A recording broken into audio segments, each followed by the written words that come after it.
বন্ধুরা চলো আজকে তোমাদের ডালিয়া দিয়ে দুটো রেসিপি দেখাবো। এই যে দেখো, একটুখানি ঘি দিয়ে আগে ডালিয়াটাকে ভেজে নিয়েছি সামান্য হালকা হালকা করে।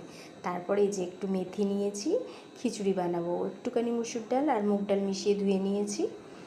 আর ব্যাস, একটু মেথি ফোড়ন দিয়ে কুকার বসিয়েছি, একটুখানি সামান্য সর্ষের তেল দিয়েছিলাম, দিয়ে ফোড়নটা দিয়ে দিচ্ছি। আর তোমরা চাইলে লঙ্কাও অ্যাড করো, যেহেতু আমার ছেলে ছোটো, ঝাল খায় না, তাই আমি লঙ্কাটা স্কিপ করে দিয়েছি।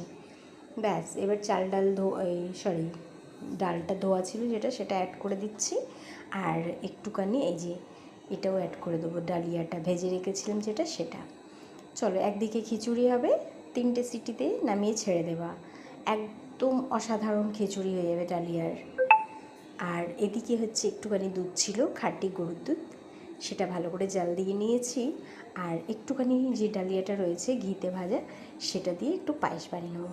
চলো, কেমন হয়েছে রেসিপিটা তোমরা কমেন্ট করে জানিও। আর এই যে একটুখানি বিট নুন, ওই যে সিংহা নুন, লাল লবণ যেটা, সেটা দিলাম। আর একটুখানি হলুদ দিয়ে ব্যাস 3টে সিটি দেবো, হয়ে যাবে। আর এদিকে এই যে পায়েসটা। চলো বন্ধুরা, পুরো রেসিপিটা দেখে নিও। আর বেশ ভালো হয়েছিল। আর আমার ইউটিউব চ্যানেলটাকে তোমরা লাইক, কমেন্ট আর সাবস্ক্রাইব করছো না। সবাইকে বলছি একবার লাইক, কমেন্ট আর সাবস্ক্রাইব করে দিও। তাতে কি হবে, আমার যা ভিডিওগুলো আমি যা আপলোড করি আমার চ্যানেলে, সমস্তটা তোমাদের সামনে আগে পৌঁছে যাবে। চলো তাহলে, এতটুকুনি দেখালাম। সবাইকে টাটা।